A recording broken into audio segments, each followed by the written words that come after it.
Thy will be done on earth as it is in heaven. Give us this day our daily bread, and forgive us our trespasses, as we forgive those that trespass against us. And lead us not into temptation, but deliver us from evil.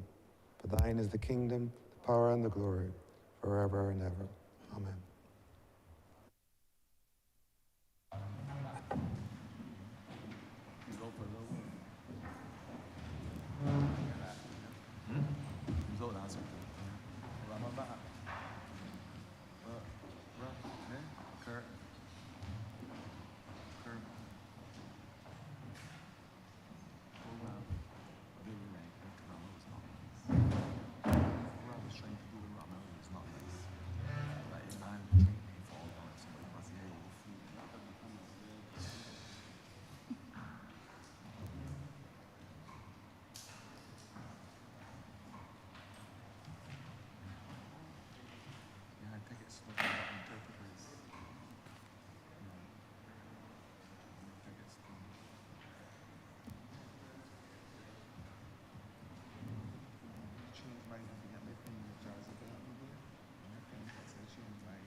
This Honourable Chamber is now in session.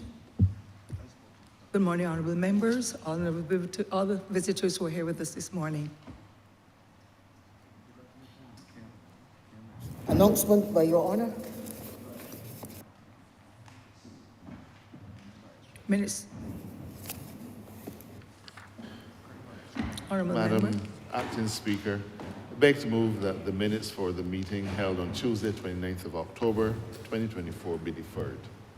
I haven't heard you, sorry. Beg to move that the minutes for the meeting of Tuesday, 29th of November be deferred. Sorry, October be deferred. The question is that these minutes of October 29th. the 29th be deferred. All honourable members in favour, please say aye. Those against, please say nay. Methinks the ayes have it. Messages from Her Excellency the President. Petitions, papers.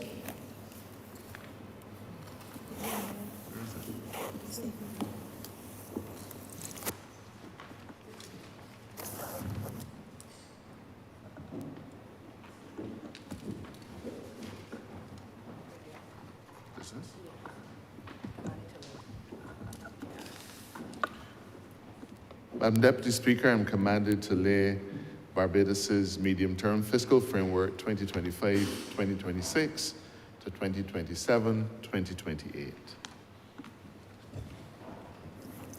Government notices. Private members' notices. Notice of questions.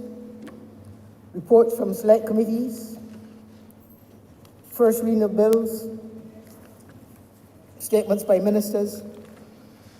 Congratulatory and/or obituary speeches, personal explanations, motions for leave of absence, or replies to questions, notice of motions for adjournment of the House on matters of urgent public importance, orders of the day. Madam Deputy Speaker, I beg to move the suspension of starting orders 6, 16, 18, 20, 42, 5, 43, and 44 for the remainder of the day's sitting.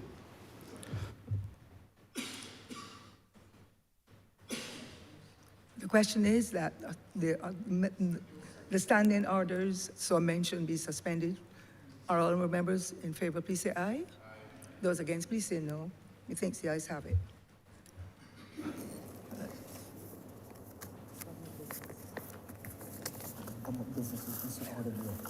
Government's business is now the order of the day.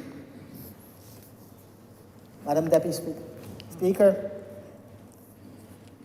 order number 10 on the order paper. In the name of the Honourable Minister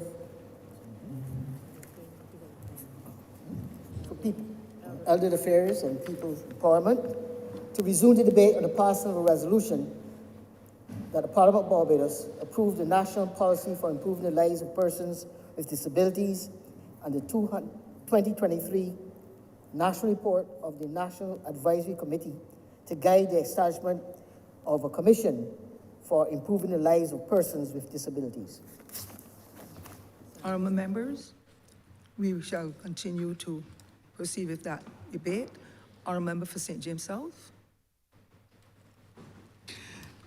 Thank you very much, Deputy Speaker. Good morning to all.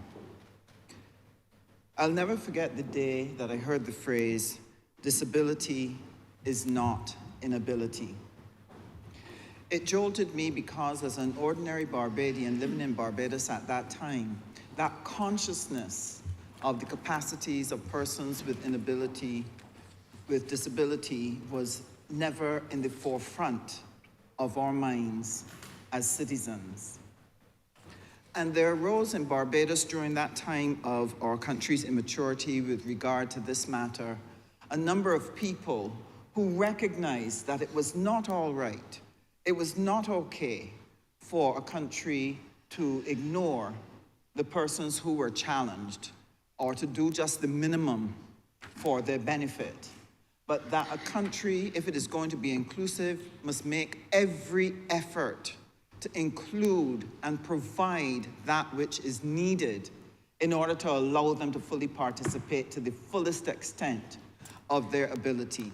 And we got there because in this chamber, there are a number of people who raised their voices, who spoke about their experiences, who spoke about their convictions, and challenged us to think differently, challenged us to behave differently, and to provide for those persons who have a disability, but certainly do not have inability. And so the maturing of our country has led to a reforming of what we do and how we do. And therefore this morning, I want to be able to rise and speak on behalf not only of myself, but the Honourable Member for St. Philip West, concerning what the Ministry of Education has been doing in regard to making sure that we provide an appropriate and effective platform for those who live with disability to find their abilities and therefore maximize their potential.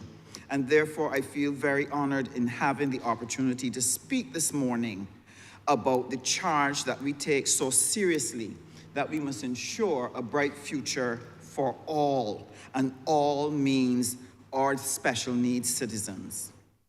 And in order to honor and fulfill this mandate, it required us to do three things.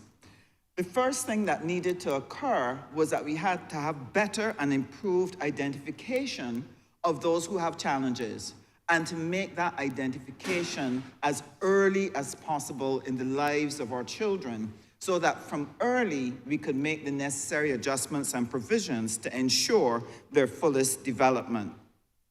Late identification led to frustration for those children, damage to their psyche, and neglect of their needs. And ma'am, it was the impact of that on the lives of our children was nothing short of being cruel. And so what we have been doing over the years and have intensified since we've come to government is to improve assessment of our children as early as possible. And therefore, in 2023, for example, we were able to do psych testing for some 1,600 children. For hearing, there were 3,000 children in our school system who were screened. And out of that screening, we were able to make 483 referrals. Children that we know will have the ability to ensure that we build a pathway that works for them and helps them to be as successful as possible in their lives. We also, since 2018, made special efforts to accelerate how we dealt with children who suffer with autism. And so every year since then, we've been able to add an additional 35 children to be assessed, but there is still a waiting list that we are hoping to reduce as quickly as possible. And what this assessment allows us to do is to be able to ensure that we know the population that we have to cater to and to make the necessary changes and make the necessary provisions. So, for example, the Ministry of Education is evaluating various assistive technology to determine which would be needed to meet the needs of our special children and to enable the individual student to learn. And our plan is that those assistive devices will be provided to each student as needed. And I really welcome that, because by doing so, we're saying to them, you are valued and you are part of our society, a part and vital part of our family. So with the early identification, it makes it easier in the Ministry of Education to do the necessary planning. And we therefore look then at the changes now that had to be made on the second leg in helping our people with disabilities. And that is to change and transform the teaching abilities of our instructors to ensure that they are skilled and resourced persons who are specially taught to teach our special needs children. This is important, otherwise our children will struggle in that learning environment. And so a consultancy was set up to allow us to implement a pilot. This pilot will be executed and is in process at 5 treatment schools. The idea is that we would employ the special education services provided to ascertain how does it work, to do the necessary needs assessment, to develop an appropriate treatment plan. And then, after implementing that pilot and assessing the results, we would be able then to identify what are the best practices that best work for our children with special needs and look to spread them to all schools.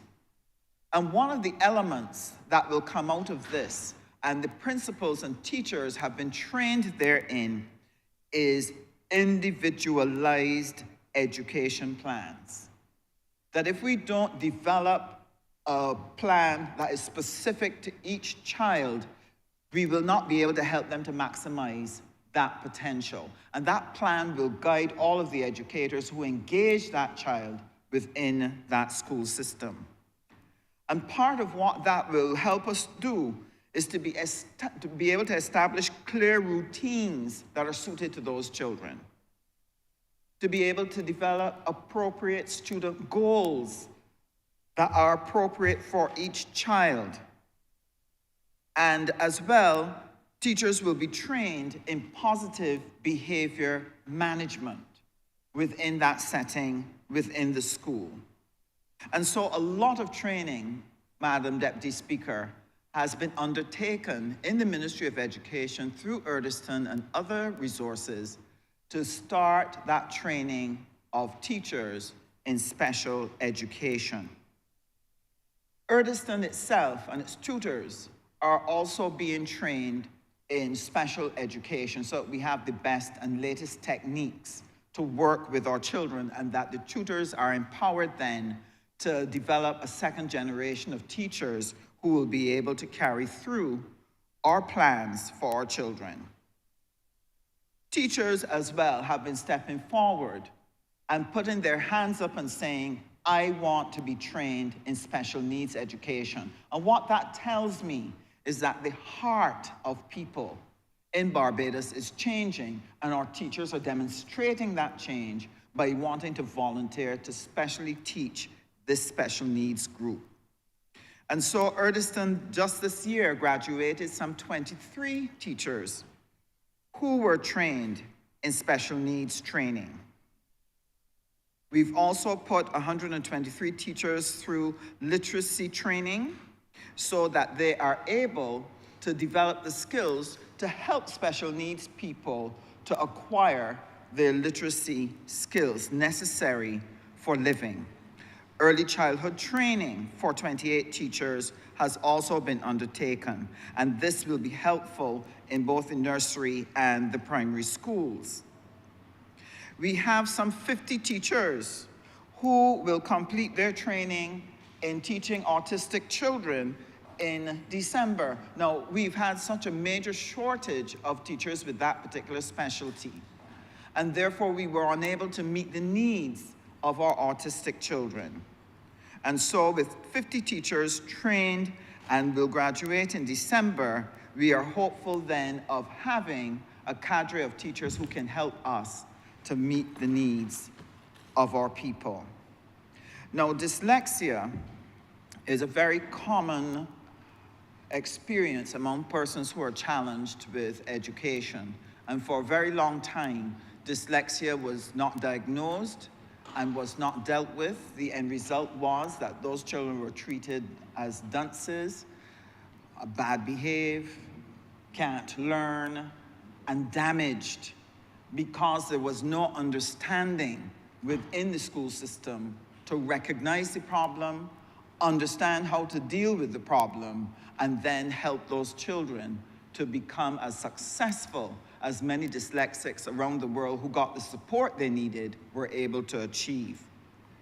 And so we have some additional teachers who are being trained in teaching those persons with dyslexia, and this is important to our fight to include all of our children, regardless of what their needs are, to ensure that they are taken care of within our system. And we believe that this will make a difference. It will make the school environment supportive, caring, loving, yet at the same time effective. This will make a tremendous difference to parents who struggle with the education of their children, who struggle with managing the behavior of their children, as they too may be challenged for lack of knowledge as to how to appropriately deal with their special needs child. And what we're hopeful of is that by providing in the schools appropriately trained persons and people who can engage with parents as well, that we will be able to bring a much better environment for our children. And I want to sincerely thank the Ministry of Education officials who have gone all out to make these changes, prepare the resources, and implement these plans to ensure that we have appropriate teaching within the schools. So early detection, early identification of the problem, making sure that we have developed the teachers to be able to do the appropriate teaching, and the provision of equipment is important to enable learning in the school. And therefore, the third thing we have to deal with is the infrastructure. How do we make the necessary changes to our buildings so that they're accessible, easy to navigate, and that our classrooms are set up in a way that would be productive for learning, especially for our special needs children.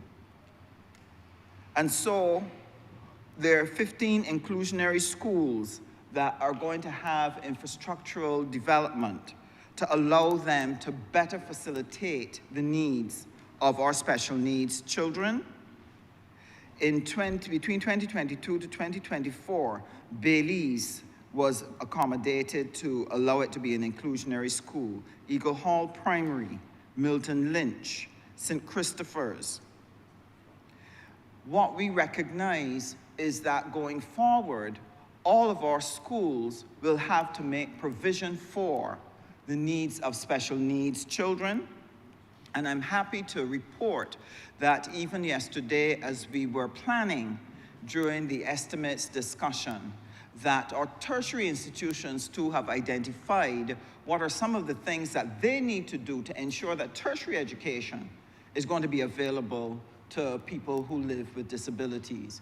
And the Samuel Jackman Prescott Polytechnic is working together with the Ministry of Youth, I think it is, and they are developing some TechVoc training that will be made available in schools for people living with disabilities.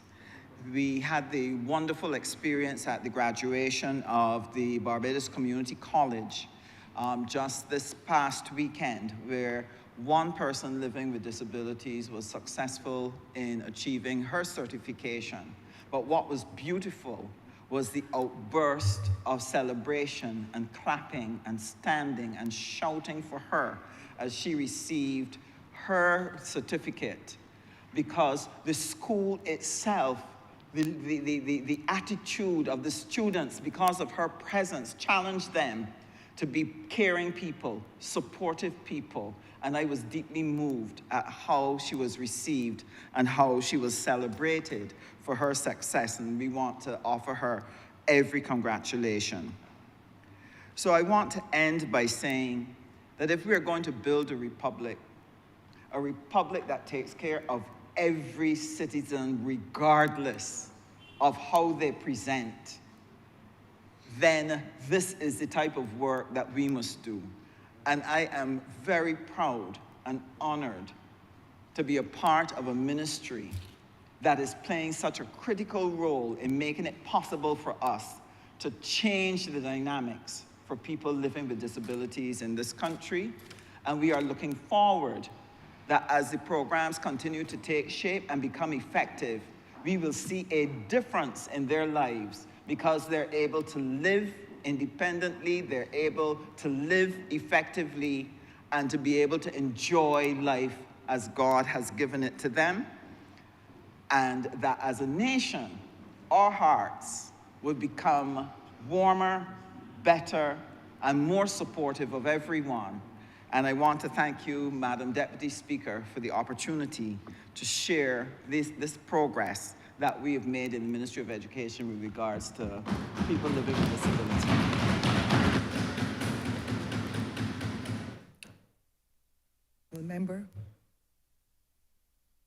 Member, Minister. Good morning, Madam Deputy Speaker. At the outset, let me first say that I fully and completely support this policy. I think it was, as the minister who led the debate said, it was a long time in coming, and it is something that is not only timely, but extremely important for this society that we now live in. And I look forward to when the legislation comes, I'm told, in 6 weeks from now. Madam Deputy Speaker, I often find great comfort in finding applicable passages in the good book that relate to the particular subject matter that we're dealing with today. And I searched through all of my notes, all of the stories that I could find, and the one I found most applicable to the matter today is the parable of the talents. And forgive me if I just share a few words from Matthew 25:14 to 30. For it will be like a man going on a journey who called his servants and entrusted to them his property. To one he gave 5 talents, to another 2, to another 1, to each according to his ability. You hear that? To each according to his ability. Then he went away. He who had received the 5 talents went at once and traded with them. He made 5 talents more. So also he who had the 2 talents and made 2 talents more. But who had received the 1 talent went and dug in the ground and hid his master's money. Now after a long time, the master of those servants came and settled accounts with them. And he who had received 5 talents came forward, bringing 5 talents more, saying, Master, you delivered to me 5 talents here, and I have made 5 talents more. His master said to him, Well done, good and faithful servant. You have been faithful over a little, and I will set you over much. Enter into the joy of your master. And he who also had the 2 talents came forward, saying, Master, you delivered to me 2 talents here. I made 2 talents more. His master said to him, Well done, good and faithful servant. You've been faithful over a little, and I will set you over much. Enter into joy of your master. He who also had received the 1 talent came first, saying, Master, I knew you to be a hard man, reaping where you did not sow, and gathering where you scattered no seed. So I was afraid, and I went and hid your talent in the ground. Here you have what is yours. But his master answered him, You wicked and slothful servant. You knew that I reap where I have not sown, and gather where I scattered no seed. Then you ought to have invested my money with the bankers, and at my coming I should have received what was my own with interest. So take the talent from him and give it to him who has the 5 talents. For to everyone who has will more be given, and he will have an abundance. But from the one who has not, even what he has will be taken away. And cast the worthless servant into outer darkness. In that place will be weeping and gnashing of teeth. I don't need to make a document in the House, Madam Deputy Speaker, because I'm sure that the Bible is a document of this Honourable House. Yes, sir. Why I chose that, Madam Deputy Speaker, is because, and I don't think of talents here as money as it is in the parable. I think of talents as abilities, talents for music, talents for investing, talents for building. And I think every single person has a talent. Every single person. Every able person, every person that may have a disability. And I agree with the Honourable Member for St. James South that disability is not inability. And people often spend half of their life trying to find what their talent is and then putting it to good use for all mankind. Just think, Madam Deputy Speaker, how poorer the world would have been if Ray Charles's parents did not recognize the talent he had, and instead of hiding that talent, gave him the nurture and necessary education to be able to perfect and improve that talent, to then be able to share his music with the world. Think of Stevie Wonder, a similar person who did not have his talent hidden, but gave an opportunity to share his music to the world. I am saying, Madam Deputy Speaker, that everybody has a talent. And people cannot be discounted for the talents that they may have. There are many, many people in this world who may be disabled in one aspect, but fully able in another. And we can think of so many people across the world who some people may look at them as being disabled, but they're highly able and highly talented, more so than most in other aspects of life. And these people must be nurtured. And we can only nurture that if we hear people, we see people, we feel people, and we give them the opportunities that they rightly deserve. And that's what this policy is about. Giving people equal opportunities to be able to make normal and to be able to make worthwhile contributions to this society. So I fully support this policy. But let me share with you a story. I have a couple stories. I'm not sure if I'm going to share all of them today. But this one, I've decided I'm going to share. I'm going public with it for the first time. There was once a 5-year-old boy who was at his parents' store in Dayton Road. And like all little 5-year-old boys, he heard the ice cream truck. You know that familiar sound of the ice cream truck in the area coming around. And he runs to his mother and he says, Mom, I want to go and get ice cream. His mother says, well, I am here at the cash register. Go, Miss Lampett, would you take my son across the road to get this ice cream? So Miss Lampitt says, of course, I will take him across to get the ice cream. So she takes the little boy across. They buy the ice cream. That was at that time, you know, those big ice cream trucks, not the open back ones. They, you know, the one that said at the back of it, mind that child. It wasn't always there. It was there after this incident.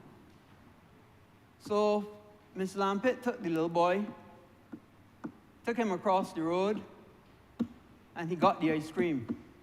He had the ice cream, one for him, one for his little brother, in his two hands.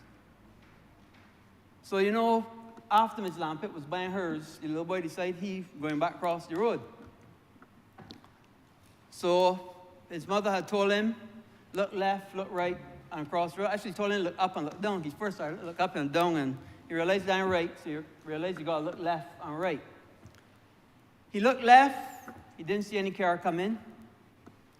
He looked right, he see the back of the ice cream truck, and then decided to cross the road. Little did he know that as he got past the ice cream truck, a police car was coming down the other side, hit that little boy, and knocked him backward. That little boy was me.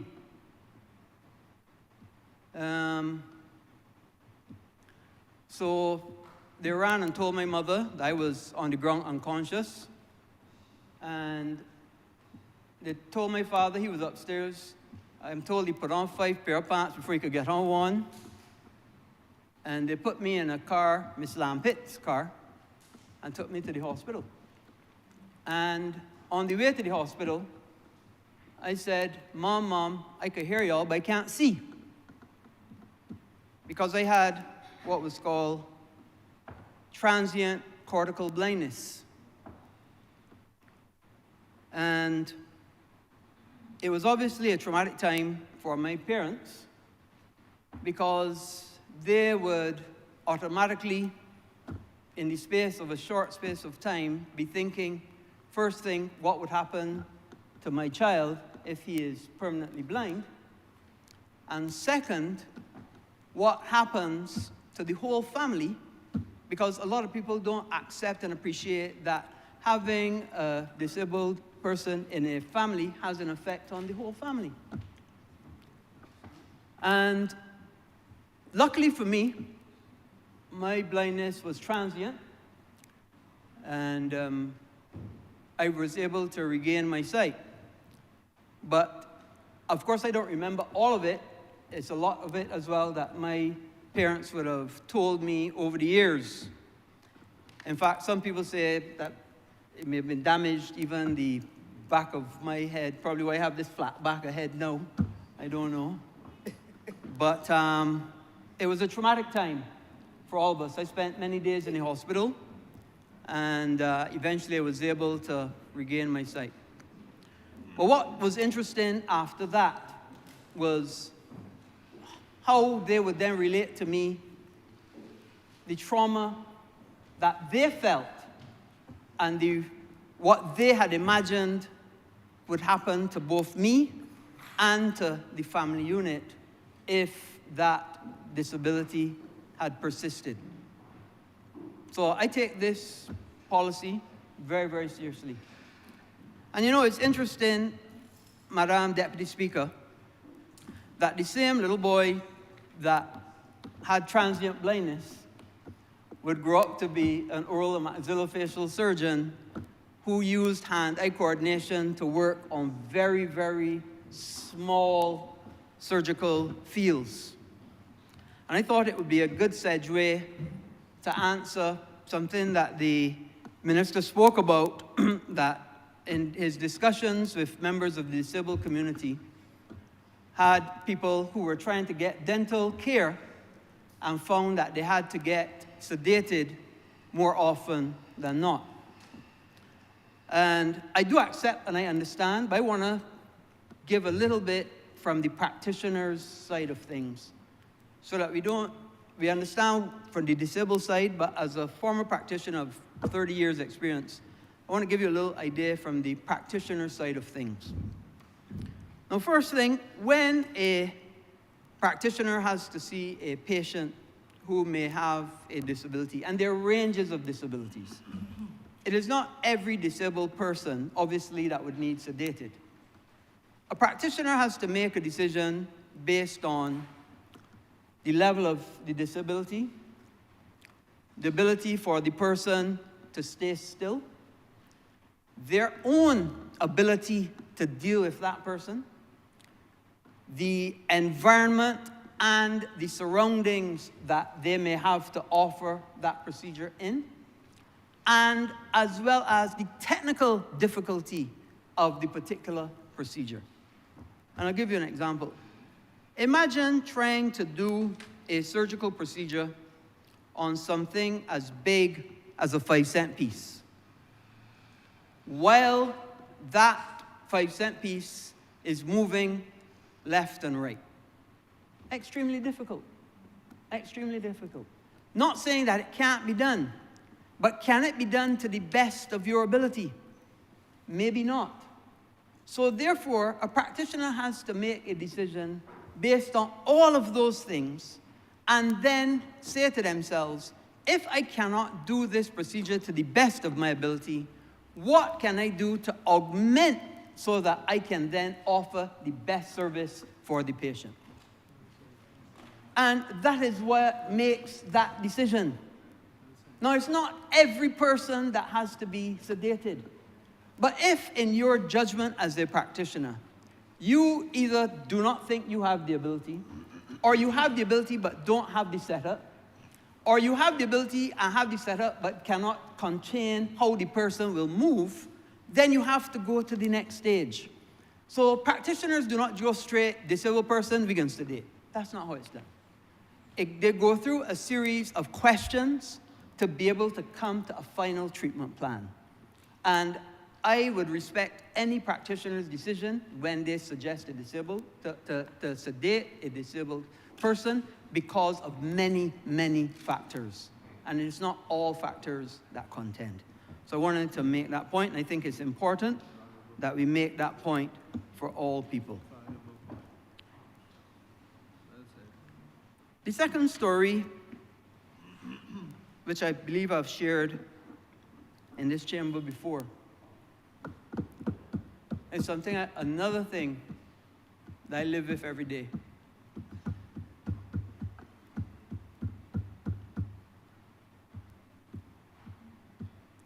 It has to do with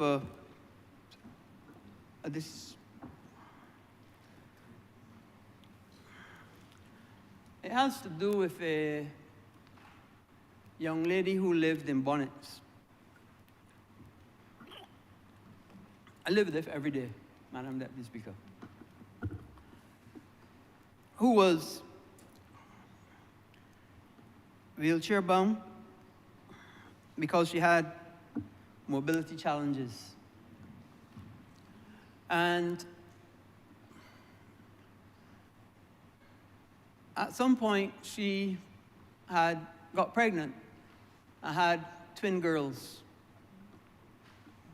Madam Deputy Speaker. And I, in my wisdom, recognized when I was the Minister of Housing that there was a disabled unit at Valerie, and it had been vacant for a little while. I, in my wisdom, got the National Housing Corporation to allot that unit to that young girl because she had the two children. I believe she was in the newspaper at one point stating that because of the upstairs of the unit in Bonnets, she was unable to get upstairs and had to crawl to get upstairs and all of that. So we got her that unit, and she moved into that unit. Within, I think it was about 6 months, 7 months of moving into that unit, she took her own life. I have always been hard on myself, thinking, you know, sometimes you try to do good, My name is Do Good. Sometimes you try to do good, but are you doing good? Did I do the right thing to encourage her to move to a unit where she didn't have the family support, where she didn't have her sisters and her brothers and her mother there to help her to raise the children, to help her with her daily needs? Did I do the right thing to put her in a situation where she had no bills to pay for electricity and these kinds of things and whatnot to maintain a household when where she was previously she didn't, because it was all part of the family? Is it the pressures of having to do these things as a disabled person that caused her to take that drastic step? All of these things I question myself about. And you know, for somebody who makes decisions every day, many that change people's lives, many people that I meet, many people that I will never meet, but it still changes their lives. I often have to step back and think to myself, is this the right way? Is this the right thing? Is it that my decision will disadvantage somebody to the point that they would want to take that kind of step? And it's something, it's a guilt, because I think I've taken it on, that I live with every day. And I can't pass Valerie, and I can't pass her family's house in bonnets and not see the image of her in my eyesight. So, a disability policy so that we hear people, we feel people, we see people, we understand people, and we enable all people of all walks of life, because we're all important. We all have a part to play in this life. You know, the other thing I wanted to speak about is, and I heard several people speak about it, in planning buildings for disabled people. Now I'm going to take off my hat as MP and put on my hat as Minister for Planning. This is obviously still a document of the House. This is the Barbados Physical Development Plan of October of 2023. And at page 29, and I'm going to go through it, communities and housing. And this is what guides the Planning Development Department for all buildings across Barbados. It says the government will promote inclusive settlements that are safe, healthy, accessible, affordable, resilient, and sustainable, and foster prosperity and quality of life for all, in accordance with the objectives of the Barbados government. The government will implement the policies of housing policy paper being undertaken by the ministry, and the government will promote settlements that provide a variety of types of housing within communities, affordable housing options, a mix of uses with amenities and services located within walking distance of residences, locations for public transport stops, transfer points, or transport terminals, infrastructure for active transportation, such as sidewalks, trails, and shared use paths, and accessibility for people with disabilities. It is here already. Appropriate amounts of open and landscape space designed to meet the community's needs, and locations for community gardens and farmers' markets. And it goes on further at 22. The government will promote the development of age-friendly, and I know, Madam Deputy Speaker, you would be very pleased to hear that, age-friendly, sustainable, inclusive, and accessible communities, and reduce residential overcrowding, encouraging seniors housing to locate its centers and mixed-use corridors close to amenities and services to meet daily needs, promoting the development of new housing, again, which is fully accessible to people with disabilities. Continuing to require that new developments and significant renovations in public spaces be accessible and encouraging the retrofitting of existing communities to improve accessibility, as well as requiring installation of lighting in public spaces and planning for the provision of 30,000 units of affordable housing over the next 10 to 30 years. So, Madam Deputy Speaker, this government is not only talking the talk, we are walking the walk.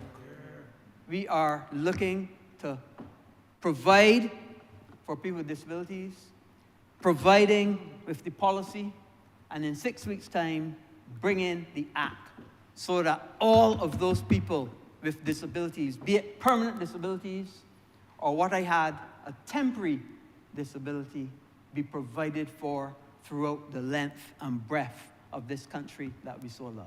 With those few words, Madam Deputy Speaker, I'm obliged. Thank you, Honourable Member. Our member for St. John. Thank you, Madam Deputy Speaker. I rise today to support this resolution because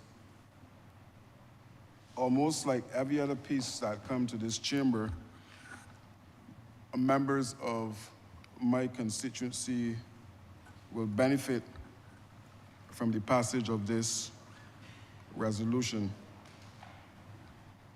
Mr. Speaker, Madam Speaker, sorry. I want to say to you that there are 3 persons from the other side that are supposed to be shadowing my ministry. And it is very, very evident to me that the description of shadowing is very, very apt because they're total darkness as it relates to what my ministry is doing to assist persons with disability in this country. And I want to start by sharing an experience that I had last week, Monday, at my I Am conference. And it is unfortunate that in 2024, there are persons in Barbados who still frown and look down on persons with disability. And I had to deal with it face up because at the end of my mom's life, she had an amputation. So I am familiar with the process. But on day 1 last week, Monday, one of the first speakers at the conference was a young lady called Miss Blackman, a young final year student with a physical disability. And some of the stories that she shared with us at that conference, I know it really, really touched every single one in the room. And one of the things that she mentioned, one of the things that she spoke about was the fact that an individual on this island would have said to her, and note that she's doing a medical degree, but she's already sitting on a degree. And she said someone told her, how can you help someone when you can't even help yourself? And that is happening in this country in 2024. And she went on to speak about her struggles in terms of access to different areas that were rectified. But it was a clear indication to me that we need to wake up on this island in relation to how we treat the people with disability. And I have a pet peeve because the Honourable Member for St. Michael South would have mentioned that it is not too big a problem in some areas, but we still have this situation where able-bodied people in this island are parking in disabled spots. And I believe that touring is going to take a long time, so I'm suggesting, Minister, that we invest in some clamps, and if you want to park in a disability parking lot, we bring some clamps and you stay there for a period of 6 hours because that is where you want to park. So we need to introduce the clamping of some of these vehicles. Madam Deputy Speaker, I want to share a little bit in terms of what is happening within my ministry from the youth perspective for those 3 individuals who remain in the dark. We have been able this year to facilitate 2 camps, one at Anthill and one at the Disabilities Unit, and we would have incorporated those camps into our program to ensure that we get some good coming from those camps. Not that they were lacking before, but when I toured the camps and I saw some of the pieces that were produced, it was absolutely amazing. And we continue to embrace those 2 camps with the expectation that we will expand at some point in time. We have the Youth Entrepreneurship Program, and one of the proactive things that we have done in the ministry is to ensure that we have signers in the class for those persons who are engaging in self-employment, for those persons who are entrepreneurs. Madam Deputy Speaker, the Digital Media Program. This is another initiative from my ministry, and we have persons with disability who are sourcing the training under that particular program.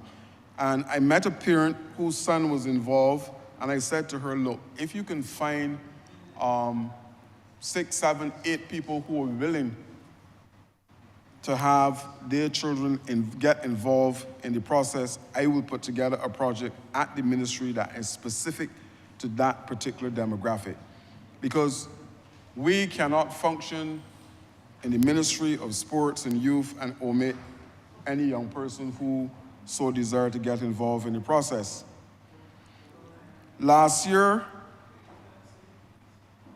This year, for the first time, it was mandated that we have a special award at the National Youth Awards for persons with disability.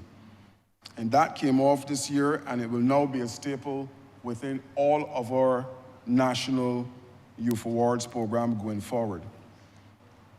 I heard the Honourable Member from St. James North indicated that he is now doing a sign language program. And I'm not sure, but one of my daughters indicated to me, Dad, I am doing the sign language course, and she's doing this for the 2nd time because she did it in school, but now she felt there was a need to do the sign language course. And I said, but how come you're doing it again? And she said to me, because there may be a time when I have a patient who I need to speak to using sign language, and hence I will be proficient in delivering whatever it is that I need to deliver to that particular individual. Mr. Speaker, Madam Deputy Speaker, 1,000 apologies, ma'am. One of the things that we have also done in the ministry is to ensure that we have a program as far as sports is concerned where we include persons with disability.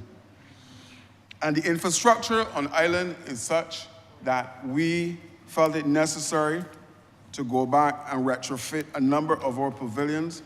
And we would have done that at Rice's, at Greens, at Indian Ground, at Bailey's, at Briar Hall, Valerie, Lears, and the Glebe, to ensure that those persons with disability have easy access to our particular facilities. Only yesterday, Madam Deputy Speaker, I had a very productive meeting with the Barbados Blind Cricket Association at the ministry, because they're looking next year to bring 3 countries to Barbados to participate in a competition. And I felt that there was a need for me to get involved to see how best that we can assist next year in terms of making that particular tournament a reality. And the discussion, it was a rich discussion. One of the things that I realized is that there are only 30 active members involved in the association. And I am sure that my colleague, the Honourable Member for St. Michael South, would say to me that this should be tripled. And I hope it is not a case where we have a situation on island where parents are embarrassed about having children with disabilities. I live in the constituency of St. John, And Madam Deputy, I will tell you that there is a household, because at this point in time, I can't say. There was a young lady living in the household, and I'll say to you, for the last maybe 50 years, nobody in the area would have seen that young lady. We knew that she was living in the household, but nobody saw her outside of the house. And it is unfortunate that at this time, parents would believe that they should still hide their children with disabilities and stop them from embracing all that is possible or all that is available. One of the things that I'm working on, Madam Deputy, is the fact that we need to look in sports at the 4-year cycle going forward. And I was disappointed, and I guarantee you that as long as I'm sitting in the chair as Minister of Sports, that we will no longer have one person representing us at the Paralympics. Because we had one swimmer this year who represented the country. He was able to do a PB, a personal best, in the swimming. And we are putting steps in place to ensure that we have more participants, more athletes going to the Paralympics in 4 years' time. I spoke about the awards at the National Youth Awards, the National Sports Council. They also have an award, the Wesley Worrell Award for athletes and administrators. And we have, Madam Deputy Speaker, one coach who's working with the Derek Smith and the Irvin Wilson School, who's there coaching young swimmers. But one of the things that I want to say here today is that there's a need that if we're going to expand and if we're going to grow the sport in Barbados, we need to have persons who are coming forward to be coaches, because it is absolutely critical that we have coaches that are able to deliver and to deliver in an effective way for all persons with disabilities. We need to have officials who can referee as it relates to the different disciplines that are involved. Right now, I think it is only cricket that is prominent within the ranks of people with disability, and we need to grow that. And we need to grow that from the very young ones, and if we're going to do that, I need to have coaches come on board to ensure and to make sure that we have the very best. I've constantly been saying in sports that if we're going to have a world-class athlete, then we need to have world-class coaches to buttress what is happening there. Our summer camps program, like I said, Mr. Speaker, is up and running.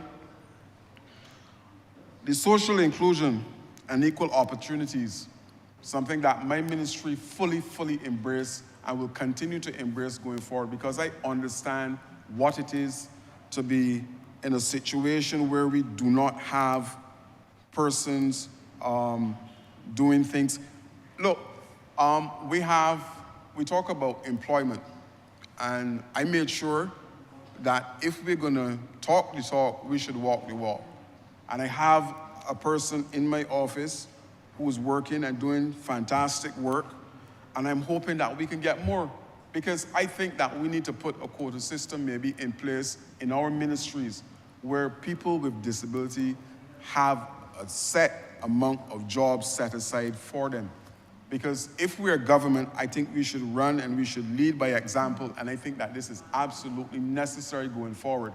I am looking to see how best that we can do it in the Ministry of Youth, Sports and Community Empowerment, and I think that it should be mandatory that every single ministry, there's a quota system where we can say we have 5, 6, 7, 8 persons working within the ministry. Madam Speaker, I think I have covered the areas that I wanted to in relation to what is happening in a particular disability demographic. Like I said, I fully support the bill that came from my colleague, because I know that I have individuals in the constituency of St. John with disabilities, and whatever benefits will accrue from this, that they will get. So on behalf of those individuals, I want to say thank you, and Madam Speaker, I'm obliged. Thank you. Honourable Member for St. George. No? Thank you, Madam Deputy Speaker. Madam Deputy Speaker, let me congratulate all those members of this lower chamber who went before me, and of course, those who will come after me. And Madam Deputy Speaker, let me recognize those persons who did the hard work to get us to this stage, members of the various bodies led by the members for St. Michael South and the member for St. James North, and those who are here in the gallery, those who have worked tirelessly to bring us to this stage, and who certainly, Madam Deputy Speaker, would ensure not only we have a national policy for improving lives of persons with disability, but Madam Deputy Speaker, would ensure that we pass the legislation in a short time frame.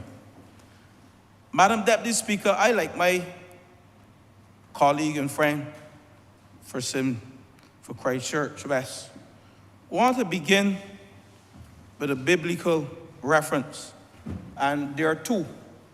And the member for St. James North and I, we had a conversation on this last week after his speech.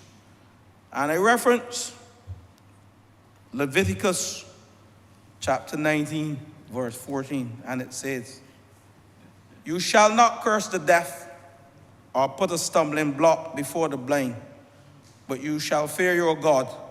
I am the Lord." But I go further, Madam Deputy Speaker, because there are a number of biblical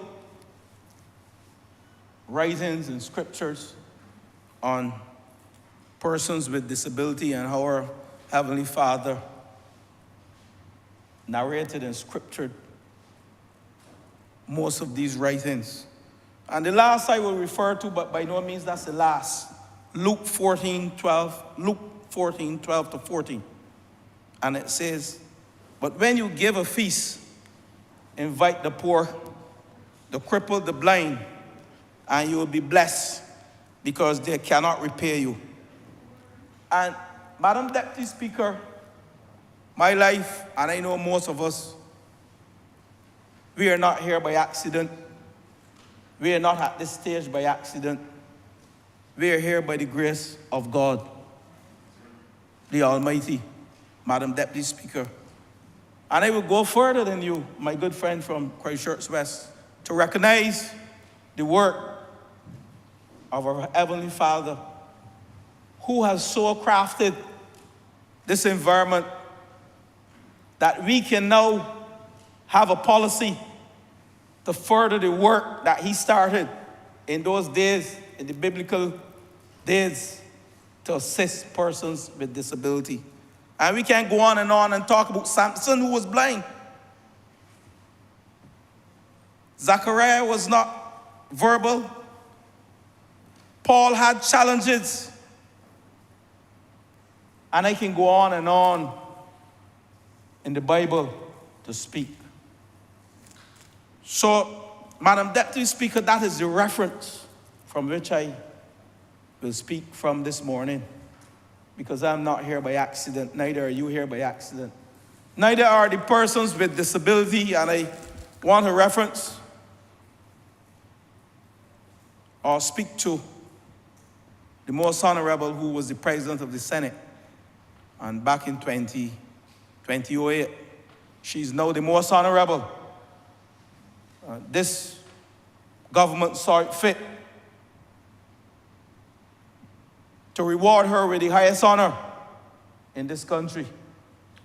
And there are many more that I can speak to, Madam Deputy Speaker. But there's also one that is dear to me, Madam Deputy Speaker. I journeyed from this country to Trinidad to support a young lady who's sitting in this chamber today, who's from that good soil, the breadbasket, of St. George, and who's very dear to me. I will not put her on the spot, but she knows who she is today. And I promised her that when she reached the stage of law school, that I will come and continue to support her in her pursuit for excellence as someone, whether you want to call it blind or visually impaired, but it's probably more astute than most of us. And I speak to the consultant on disabilities and the people in the Ministry of People's Empowerment and Elder Affairs. And she was also a member of the National Advisory Committee. I want you to give this young lady a round of applause, because this young lady, Madam Deputy Speaker, I heard the member for St. John, and I can boast, member for St. John, I have walked the walk, and I have supported this young lady. I know no law, but I know the member for St. James North will want to challenge me who's closer to her, whether him or myself, but I would tell him don't go there, because many Sundays we sit in the same church and we praise our God, and I would go further to say, while we have had senators in the upper chamber, I would love to see the day when a person with disability walk those steps of Parliament to this lower chamber. Because it sends the message to the country that Barbados is right and they're ready. You use the word all-inclusive. I was going to say we embrace all, whether you're visually impaired, whatever, and the Bible speaks to it. But Madam Deputy Speaker, I'll go further, because I can speak for 2 hours, Madam Deputy Speaker. I know the member for St. Michael South, and I want you to give me a little latitude this morning, Madam Deputy Speaker. I don't always ask for it. You know, when I ask for it, I need it. My mother was a school meal server at the Ellerton Primary School. And the Ellerton Primary School opened the annex in the year, I don't want to be incorrect here this morning, but I want to give you the year that the Ellerton Primary opened the annex. I think it was in the year 1992. And Madam Deputy Speaker, those of you who know me, who know the Sutherland family from Ellerton St. George, would know that there's one house that we own in St. George, and that's in Ellerton, and that's directly next to the Ellerton Primary and next to the annex. And Madam Deputy Speaker, I have many friends who today are men and women, and who came to that house, the Sutherland house, after school and on mornings when their parents dropped them off, because my mother then became the caregiver to assist these young boys and girls who went to the special needs school. And Madam Deputy Speaker, I have lived a life of supporting and loving and caring for persons with disabilities. When I was Minister of Sports, member for St. John, not taking anything from you, you're doing an excellent job. But I recall discussing with the chairman and the director of sports to recruit a young man who came up in that annex, who is now a coach at the National Sports Council, and who is now a first division cricket coach, and who played cricket for Barbados. And I want to thank the Cook family. I don't like to call names in here. The late Paul Cook. I know the esteemed magistrate, Barbara Cook-Allen, who nurtured that young man from a tender age who saw the need to provide support. And that's why I tell you, Barbados is a place that we can say when it comes to treating the persons with disability, we're all on the same page. And that young man is now a coach. He coaches Gladiola Cricket Club. I wouldn't call his name. I don't want to put him on the spot. But I say that to say that this government has always been embracing and supporting persons with disability.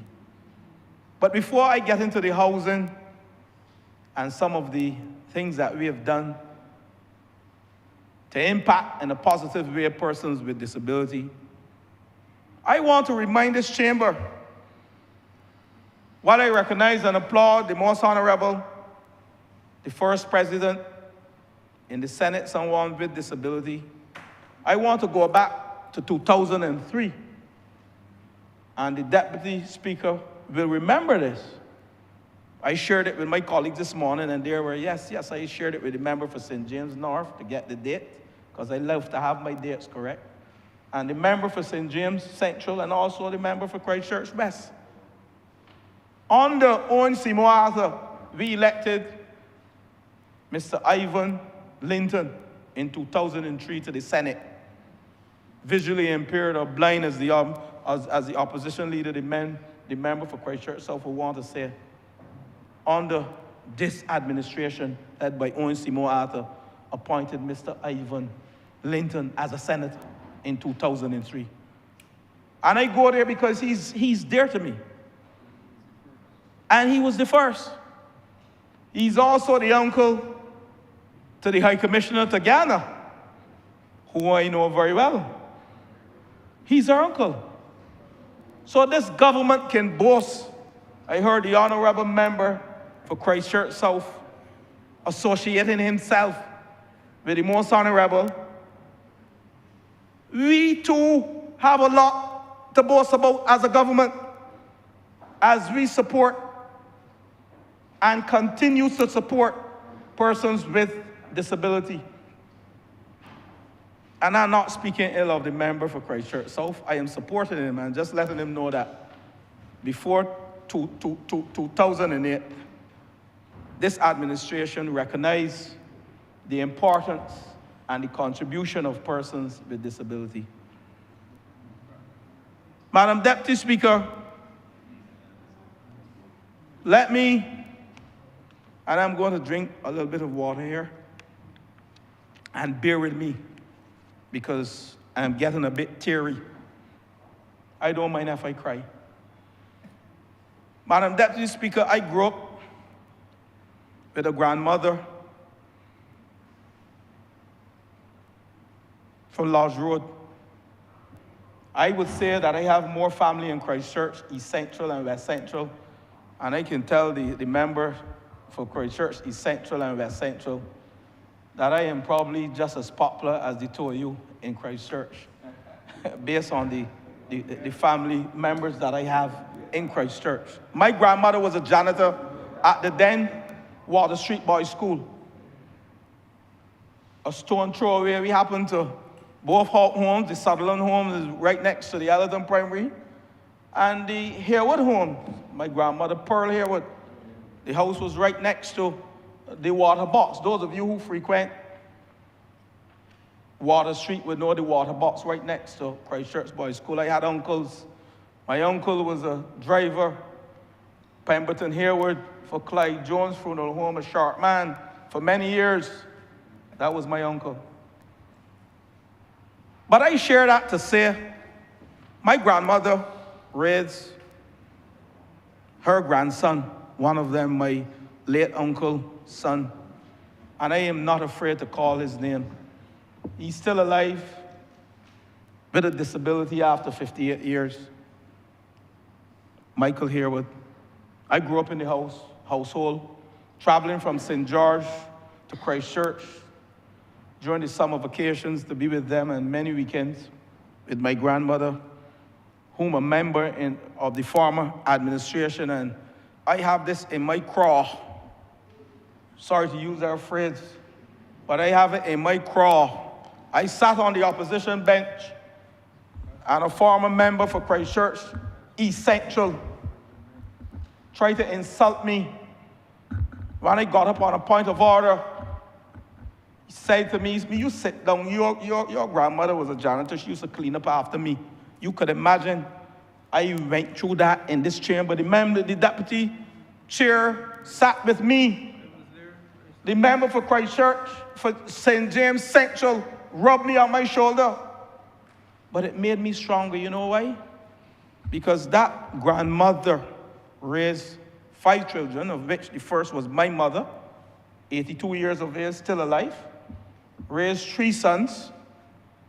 I was the first graduate in the family, and her first son is in Canada doing exceptionally well as a lecturer in economics.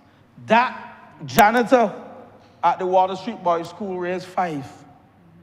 She also raised one with disability. With a disability, he's 58 now. And what pains me, Madam Deputy Speaker, my late grandmother, I'm going to her grave tomorrow to lay some flowers with my mother. And it's ironic that today is the day that I speak to this, because I know tomorrow we will shed a few tears. My aunt will not be able to go, because why? She had to retire to cater after my uncle's death, to cater to my cousin, who's there 58 with a disability. But why I'm going there? Because, Madam Deputy Speaker,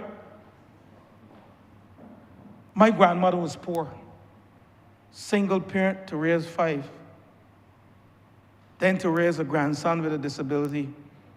We were fortunate that the 3 of us went to St. George. My dad and my mother gave up nursing and married my dad, and they took on the responsibility to have 3 boys.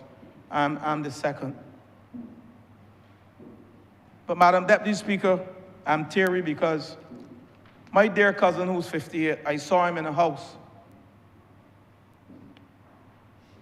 not getting the opportunity to go to any school, because I say this without any apology, my family was shamed. They were shamed. In those days, he was born in the 60s, to expose him with that disability, Madam Deputy Speaker. And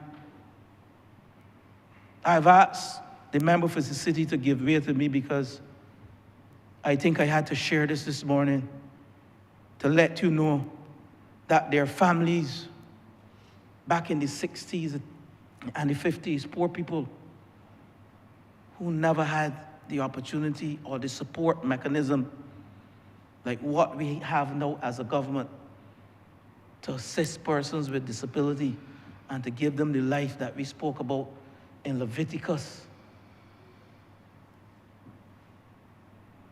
That persons with disabilities, we should not be shamed. The only thing we should fear is God. But to give them the opportunity to live a normal life, just like you in the gallery are living today. Just like my dear friend from St. George, Allerton Gardens, is an attorney today, and I'm proud of you. But I regret the fact that my family lived with shame and never had the support then. Janitor, meager wages, children not working, but having children and one with a disability, you could imagine in those days.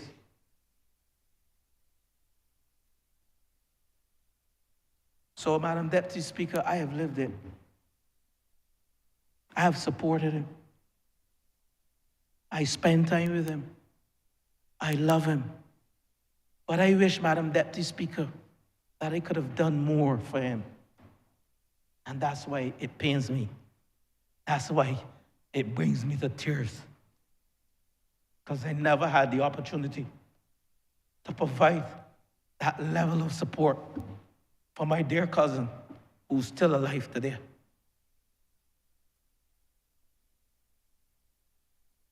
I'm proud of this government for what we have done and we continue to do. I'm proud of my very good friend and neighbor from St. James North, who every time he speaks, if we didn't know him, we would think he has limited vocabulary because he only speaks about empowering persons with disability. I'm proud of my colleague from St. Michael South, who, Madam Deputy Speaker, has led the charge. Madam Deputy Speaker, I'm proud of you. You started the journey when we came to office, Madam Deputy Speaker. And it would be remiss of me to stand here this morning and don't recognize you for the work you have done and continue to do to support persons with disability. And I know the work that you do, not only in St. Thomas, but across the length and breadth of this country. You are an honorable woman.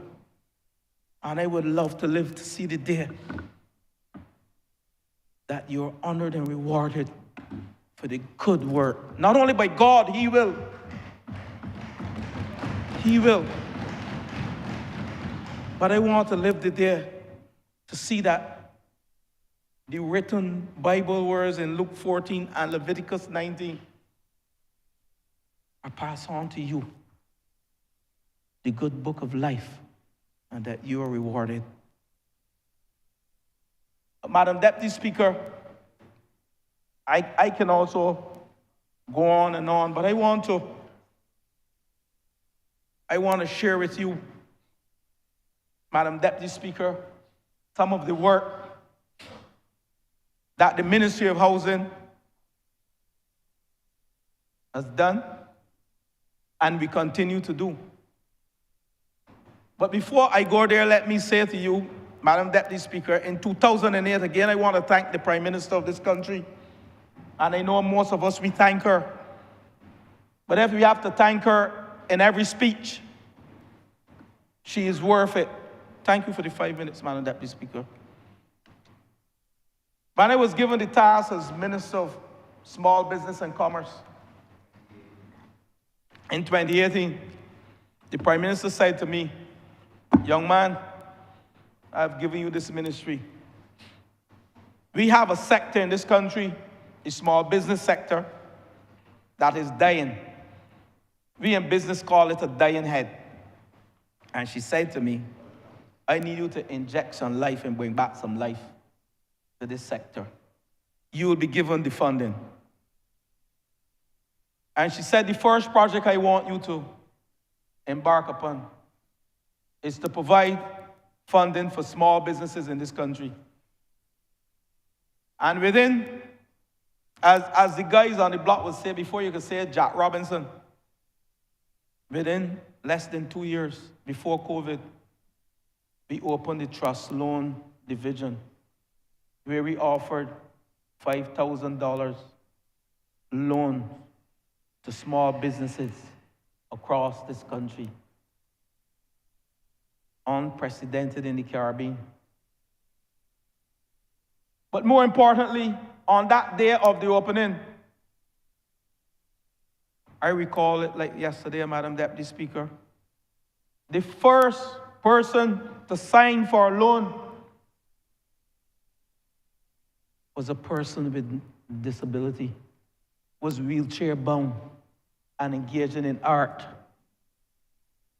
And the second person to sign is sitting in our chamber today as well. And I visited him, and he recalled I spending time with him, hugging him, and telling him, "You are just as powerful as the man who's walking. You're in a wheelchair, but you are just as powerful as the man who's walking and who can see and who can drive." And this young man is still a businessman today. But this government recognized that in an effort to grow this economy and to provide for all classes, that persons with disabilities should not be excluded. And I support the member here as well, the member for Christchurch West, who This is a document to the House, the Barbados Physical Development Plan Amendment at page 29, Communities and Housing, where he mentioned at bullet point number 19, the government will promote settlements that provide accessibility for persons with disability. And Madam Deputy Speaker, in 2023, we opened Aline's Court as Minister of Housing, where we provide accommodation for low-income persons, persons below the poverty, below the 2,000, earning less than 2,000 a month. You can go to White Park Road and you can see it. The member for St. James North had a special invitation, and he knows why he had that special invitation. The member for the city held my hand, and we walked hand in hand, the three of us, because we were proud. Because our policy as a government, our housing policy, clearly speaks to all public housing. 10% of housing will go to persons with disability. That's a policy initiative by this government. And I said we walk hand in hand because the three of us, we were able to usher in 2 persons, 20 units, 10% of 2, it's 2. And one of the persons are here today, is that? And I'm so proud of this government. I'm so proud of this government. We don't only talk the talk, but we walk the talk. We impact where it matters mostly. The lives of our people, whether persons with disability. And I have examples that I've shared here with you this morning to show that this government has been supportive and will continue to put the necessary legislation in place to move from strength to strength in support of persons with disability. I have no doubt about that. We are not perfect. And I can tell you that there were some comments that I received from teachers. And we can't always boast about the good things, but some of the things that will come on stream. And this is a special needs teacher. And she said to me that there have been several committees formed over the years to formulate an educational curriculum for special needs. I heard the member for St. James North and St. Michael South, they spoke about that. And she's asking. She knows that we are doing the work. She applauded us. That's why she messaged me. She said, I applaud your government. Tell your minister he's doing a good job. Tell Mr. Hinkson, these are the words, she didn't say MP, but Madam Deputy Speaker, she said, tell Mr. Hinkson they're doing a good job. But if they want me to help them with the educational curriculum to address persons with disabilities, then she can help. She also went on to tell me that the establishment of a sensory room attached to a certain school for students with autism, which would offer stimulation and development for such students, would be grateful. Improve the technology or a room with assistive devices which would aid students with communication challenges in acquiring language and augmented forms of communication. And sensory has to do with stimulation through the senses, and that is critical. So I, in my wrap-up, would want us to focus there as we transition or as we carry on the educational curriculum reform for persons with disabilities. And I may be saying things that the member for St. James North, no, he knows, and the member for St. Michael South, they know. But I will end on 2 points that I think is worthy here again in support of this government in treating with persons with disability. The Ministry of Housing, I'm the member for St. John. I'm glad you didn't steal the thunder. You had too much to speak about. We leased 25,000 square feet of land at Sagarfi Sobers Sports Complex to the Rotary Inclusive Player Trust for recreational purposes. And this was to have children of all abilities play and learn together in an environment where their common experience make a more lasting impression than their different abilities. And this is active now. A number of children born, we know that. I experienced it, I just told you. It's physical, cognitive, and sensory disabilities. And this has been on the increase. So the Rotary Exclusive Play Facility would allow those young children with disabilities to come out. Which I wish my cousin at 58 had the opportunity.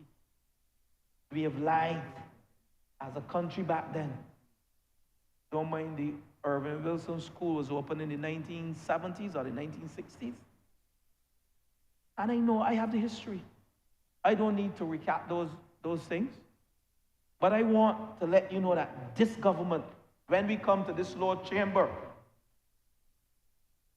we deal with policy and legislation that is all inclusive. And this is just about one of the areas. I spoke about the trust loans, I spoke about the housing policy. Now I just spoke about the Rotary Inclusive Play Facility. And I will end off with the lease of 837 square meters of state land, the government land, with a building at the annex of the garrison to the Autism Association of Barbados for its basic life skills program. And again, I can speak to this because I saw one of my associates' family. We married two lovely cousins. He was here. And he's an attorney at law, a senior counsel. He was here. He has a son with autism, an autistic son. And he shares a life, just like any one of you at family functions. He's very active, hugging and cuddling and caring, because his parents were able to provide the support that my grandmother could not have provided then. And the policies that this government have implemented that we never had back in the 60s that my dear cousin could have benefited from. But this government leased these lands in 2023. And the Autism Association has a facility now, and I see the member for St. James North, he's smiling. The basic life skills program to assist these children. Madam Deputy Speaker, I too applaud, and I know the member for Christchurch West Central, he has a very good friend who's in this chamber as well, who sings, and when he sings, I dance. I jump and I dance. Because he can sing and he can write. He's very lyrical, and we support you, sir. We support you, sir. And all those persons who are hearing and who are listening, who are on Zoom, in the diaspora, would recognize and would understand that this government continues to push the frontiers. Push the frontiers to create the policies, not only the policies, but the programs that you see came to fruition since we came to office. There are many within various ministries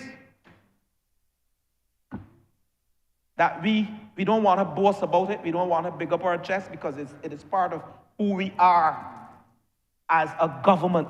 We don't boast about these things. It is who we are as a government. And I can say that many of us the member for St. James North, including myself, and the member for St. Michael Northeast. I know she has her story as well with family. We have lived the life. So when we came to public life, I can't speak for the Prime Minister, but I know, and I can tell you, she has lived the life supporting family members with disabilities like me, like I did, and like I do, and like I will do tomorrow, and like the member for St. James North, like he does daily. So we feel it even before we came to public life. And Madam Deputy Speaker, while we are not perfect and we have a lot of work to do, I don't want us to hold our head down because persons may say to us, we need to address transportation with persons with disability. Because I was in a forum, my good friend, Senator, you recall in the Zoom meeting, I told you of an experience with a young man in Niles Road in Ellerton, St. George, when you had the caucus with the Ministry of Housing. An excellent job you were doing, sir. And I congratulate you on your achievement recently from the place on the hill. Because we, and member for St. James North, I have to go back there. We made sure that persons went back to university. And persons like the senator was able to earn a first degree as a result of this government. A master's degree, sorry. Paying tuition for those young men and women who were put out of university from that said man. And I have him in my craw until I am not a bad person. I live by the Bible. But I have him in my craw, not in my mind, he's in my craw. Father, forgive him, for he knows not what he did or said about that lady who was a janitor at the then Water Street Boys School. What's the school now?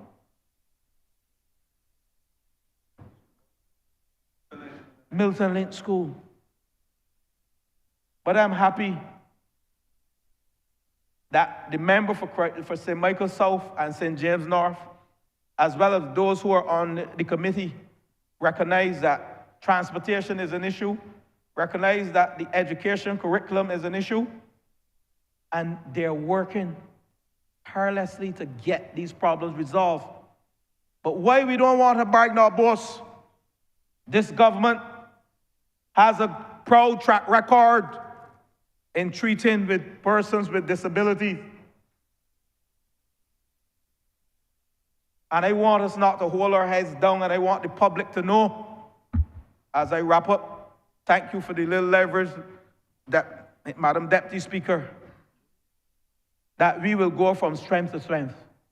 And Barbados will be the best place for persons with disability to live, be educated, raise a family, do business, and indeed be wholesome citizens. I thank you, Madam Deputy Speaker. Thank you, Honourable Member. I gave you some latitude because others did not use their full time. Thank you very much. Honourable Member for St. Andrew, please. Thank you, Madam Deputy Speaker. Firstly, I want to commend the member for St. James North and his team. I also want to commend the member for St. Michael South and his team for the work, the hard work they would have done in formulating this policy. Now, as I listened to my colleagues this morning, I too was reminded of experience from my youth when I visited a Caribbean island. So many years ago, but it was about 15 or 20 years ago, and I've learned that if you're on the earth for 50 years, like I've been, almost 50 years, that 15 to 20 years is not that many years ago. Perhaps it would have been if it was 25 years, but at 50, it's just a few years ago. And I visited a neighboring island, and I was in the countryside.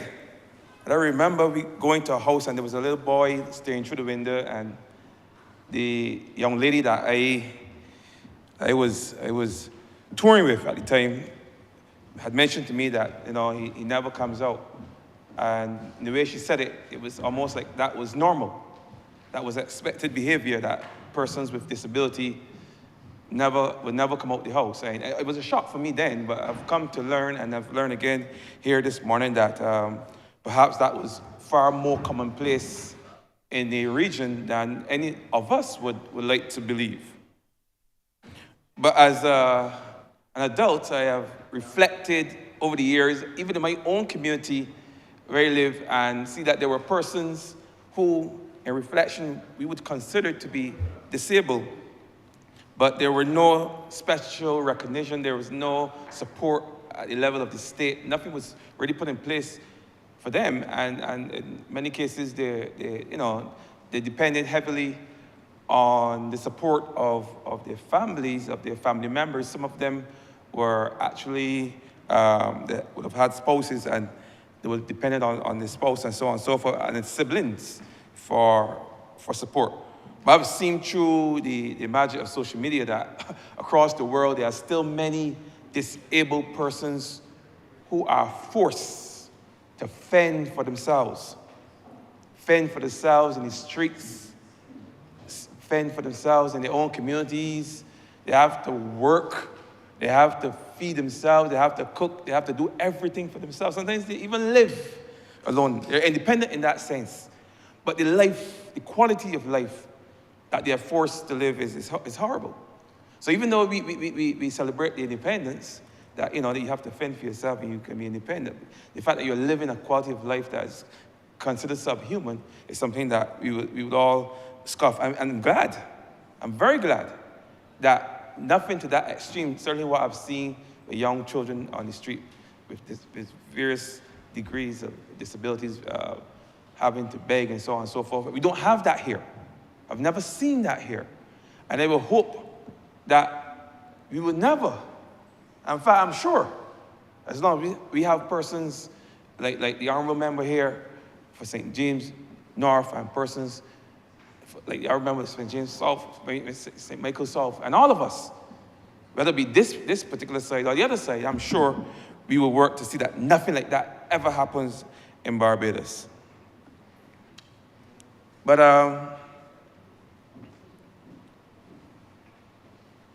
something that was also said that by one of the members, I believe it was the member for St. Philip North, got me to thinking, because we stand here, most of us on this side and that side, as able-bodied persons, and we sometimes think that we can other disabled people. And by other, they're not us, they're another group. But the fact of the matter is that any day, any one of us can become disabled. We work in a very high pressure, high stress work environment, many of us. There are pressures at home, there are pressures in the constituency, there are pressures in the workplace, clubs, where have you. We have different pressures all coming at us at the same time. We are constantly under the pump, many of us. And that has implications for our health. Certainly some of us perhaps struggle with hypertension. Some of us have other medical conditions, but certainly hypertension is one that a lot of us struggle with, and we all know that can lead to stroke, and strokes can lead to persons becoming disabled. So those of us who are in this job, in this work environment, know that that is a possibility that we all face. Then we always dashing from here to there. People want to see us in St. Andrew, they want to see us in St. George South, they want to see us in St. Philip North, they want to see us in St. James North, in the city. People always want to see you. And you, as a responsive MP, will try to get to as many places as you can, and you dash from here to there. And you're driving, and God forbid you can get into an accident, and then you find yourself with a disability. I saw a young man the other day. I knew him from university, and he was healthy, fit. And when I saw him just recently, he was walking. He was struggling to walk. He was walking with a cane. So he's a very young man. So I know that these things, I understand he was in an accident, that these things can happen. Even if I could just use my own experiencing in this regard. Just a few weeks ago, I was sitting in the auditorium, sitting in the hall, getting ready to listen to the Prime Minister deliver her speech. And just like that, in a flash, literally a flash of light, a stage light fell and struck me on my head. Thing almost stunned me. I get to him, don't worry. We get into that. Almost stunned me. Could have killed me, could have crippled me. It hit me on my head, but if it had hit me just a few inches lower, it could have broken my neck. I could have been disabled today, Madam Deputy Speaker. And you think that hurt me. When I was home, I had just came home from the doctor where I had gone to get a CT scan to make sure that my brain wasn't damaged. I sat at my house, I could hear the member for Christchurch South came into this honorable place making light of an incident that could have killed me, that could have crippled me, that could have disabled me. And he came in here, the honorable member came in here making light of that. That is why, and that thing hurt me to my core. Because I could not believe a person could be that base. Could not believe it. And I sat home, I said, but look at my shame.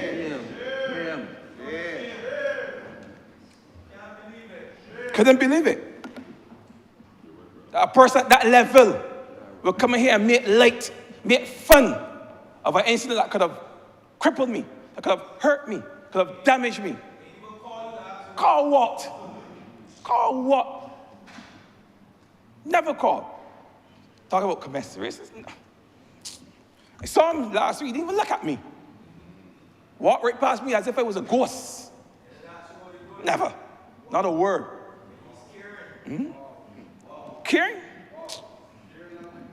Boy, I tell you. That's why I'm glad that within this policy there's a push for greater awareness. And not only awareness for persons with disability, but also let people know that they're aware of people who could be and how you can become disabled in this country and how you should treat the people. Things that you should do and things that you should never, ever, ever think to say, regardless. Not just to score cheap political points. Because what you had was a mess and what we had was great. You want to come in here and score cheap political points and use at my expense? No. Disgraceful. So that perhaps awareness is something that perhaps even at our level. He said he don't know nothing about disability. Yeah, of course. Member, don't mind your sides. Continue, please. Might have to get emotional. Had to get emotional. Huh? Every single one of you check in for me. And he knows my number. Because I know his. Maybe we were all in the same place. Same chat, the same group. So there's no excuse. Yep.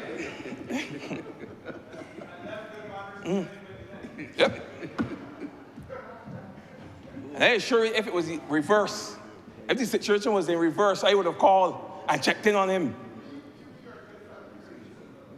Decent, huh? You know, Deputy Speaker, Madam, at least we know. Continue on. And the hardest thing is to know. But there are a lot of people out there who understand that it's important to show empathy to these people that you know, I said the persons living with disability, because they already have certain barriers that restrict the development, and we should do everything in our power to remove those barriers. And it depends on where you live. Where you live have an impact on how you live your life. I'm from a rural part of the country. I represent a rural part of the country, Scotland District. And we have all of the challenges that are faced right across Barbados, certainly across the urban and suburban parts of Barbados. But we have those problems compounded by the fact that we have diminished infrastructure within the rural parts of Barbados, that our infrastructure is not up to par. That's why I'm glad I would thank the Prime Minister right here publicly for the efforts and the money that's being poured into the Scotland District, now into the Scotland District Road Repair Project, because the roads within that part of Barbados were atrocious, and that made it even more difficult for people living with disabilities. You talk about persons who are wheelchair bound. Maybe in the urban spaces, you can have the independence of leaving your house and you can wheel yourself across into the parts of your community, but in parts of the rural space, you can't. To come outside with a wheelchair, it will be a suicide attempt. It's a suicide mission because of the topography of the place. Sometimes people live all the way up in the back because of the conditions of some of the roads, and we're working on that. But in fact, it matters that some of them still remain in a pretty bad or pretty rough condition. You cannot. So that level of independence that you experience in some parts of Barbados, even with all the efforts, but you're good by the ministry and by government, there's still people who are still restricted, primarily because of their physical environment. And though that's not to say that efforts are not being made everywhere. We see in town for sure, they have the Say What program. We're making Say What's more accessible. Certainly in the wider Bridgetown area, they are more accessible to people with disabilities. I've seen they get off the tourist ship all around. We have Barbadians who would even brave to come into the city on their own, and they can navigate the city on their own, and that's all well and good. We're seeing evidence of that now also in parts of the rural space. I can speak to Belplain, where traditionally we would have had a lot of open box drains because of the amount of water that we get down there. But we have covered them all, and we have placed sidewalks on them so that persons can easily navigate that.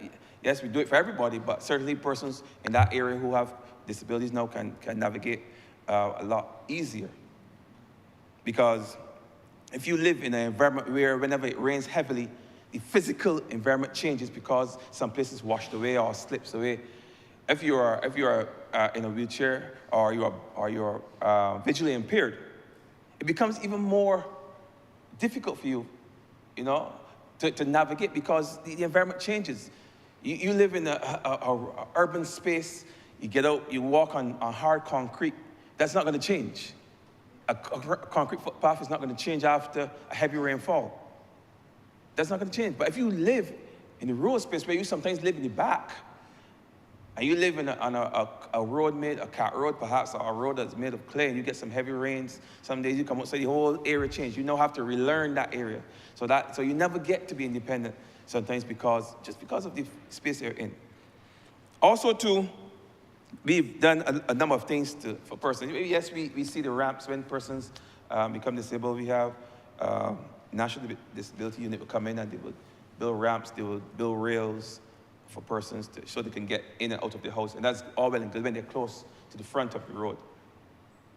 But we have situations where people have to track up hills and houses are all the way in the back.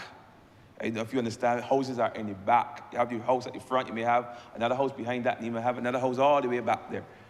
And what happens, and it's unfortunate, if you become disabled, you live in the back, sometimes you have to move out. You have to leave the house, go and live at a relative, go and rent somewhere else, because there's no accessibility to those houses in the back. So maybe we have to look at perhaps a footpath program where we can find all of our disabled persons and see what more can be done. Yes, ramps are good, are well and good. What more can be done for those persons in rural spaces, especially where accessibility is an issue? Where perhaps if they can have a footpath built alongside the houses to reach them in the back, they can better or more easily get in and out of their homes.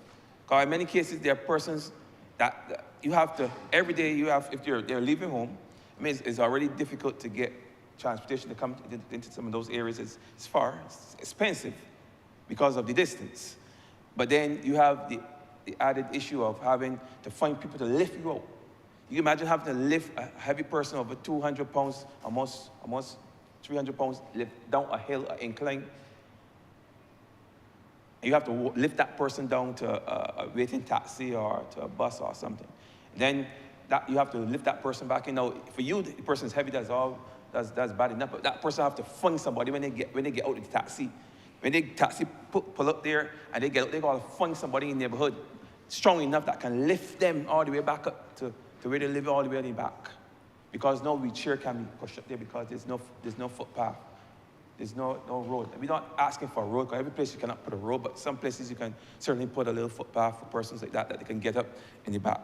So those are some of the things that I would love to see. I see a number of suggestions that are good, but that was one suggestion that I would like to see also. If we can look at it, wouldn't work in every instance, but where it can work, I'm sure that is something that we could look at. Now, there was mention about natural disasters. In terms of natural disaster, I'm a member of the St. Andrew DO. I'm also a member of the St. Andrew Disaster Response Team. And one of the things that we've done is that we've ensured that we have a profile of every disabled person within our communities. We need to know, even as MPs, we need to know who are disabled, where our disabled people are. We can find them when it's time to vote. We can find them. We have to find them when it's time, when there's disasters, when we hear of a system coming. We have to be able to find them the same way. Know where every one of them is. We need to know that. And it's important that each and every one of us go and do that profiling of our communities to see who they are and where they are, and not only where and who they are, but how we can help them in the event that there's a natural disaster and we have to move in there and get them out, because there's some living by themselves, you know. There's some that are very independent. They're living alone. They're happy to live alone. They're happy that they can continue to live alone. But when it comes to a natural disaster, all of a sudden they become very, very, very susceptible. They're extremely vulnerable to natural disasters. So we have to know where they are, and we have to be able to go in with a plan and extract them and get them someplace safe every time. So that's something that I would want to encourage my colleagues. I certainly have had to do it myself, and it's something that I'm sure that no one here will have any difficulty doing. So that's just one thing. And just as I close, because I'm going to be brief, I want to speak to, as I said, I mentioned it before, but I mention it again because when we think about the Scotland Road Rehabilitation Program, we think about just accessibility for persons to come into the Scotland district. We think about it as from an economic perspective. Tourists will be able to come back and there will be increase in economic activity. And that's great, because all those things are expected. But we never really look at how it would impact our disabled community. We never look at the fact that now, for the first time, people in road space can go on a good, smooth road surface, and they can navigate themselves, whether it be with a wheelchair or prosthetic legs, because it's difficult to walk on uneven surfaces, even with prosthetic legs. Just this week, I saw a gentleman, he fell in my neighborhood because of the unevenness of the road. So persons can now, in their wheelchairs, even on their crutches, prosthetic legs, persons who are visually impaired, can now have a safer road surface on which to walk, to get around their communities, to get to church, to get to the various events in the community. These are all things that we are looking at also when we are repairing roads. You don't think about it, but you have to think about it, because when you go into the community, you meet these people, and you hear their struggles, you hear their concerns, and they're very happy to know that they can get to and fro now. They'll be able to move around in a more safe environment. The member for St. Michael Southeast would have mentioned that we are expecting more buses coming into Barbados, which would solve a big problem for us in the north, but would also solve some of the problems that are faced by those with disability, because one of the specs that we ensure that those buses would have was that they would have accessibility for persons with disabilities. You cannot, in a 2024, 2025 Barbados, bring a bus for public use and do not consider the disabled. because they are a very integral, a very important part of our society. They are. And I'm glad to hear that there are many of them who are contributing.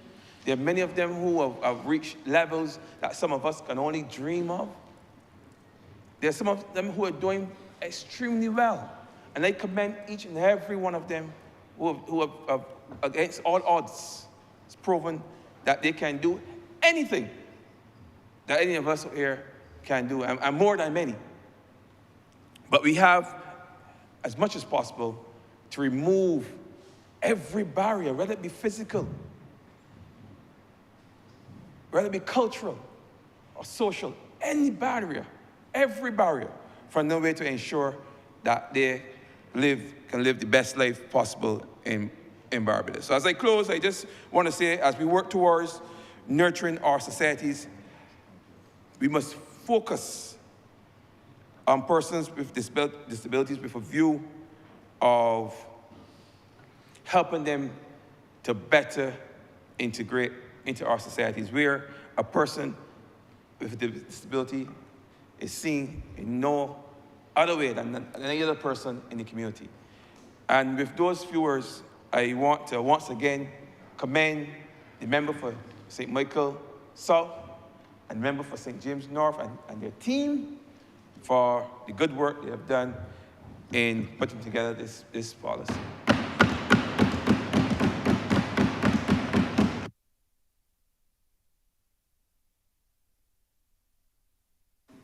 Madam Deputy Speaker, I beg to move that the House be suspended for 10 minutes until 12:40 p.m.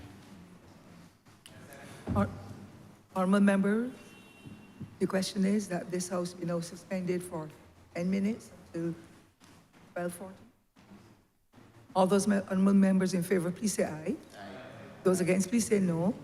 We think the ayes have it. This honourable chamber is now suspended for 10 minutes.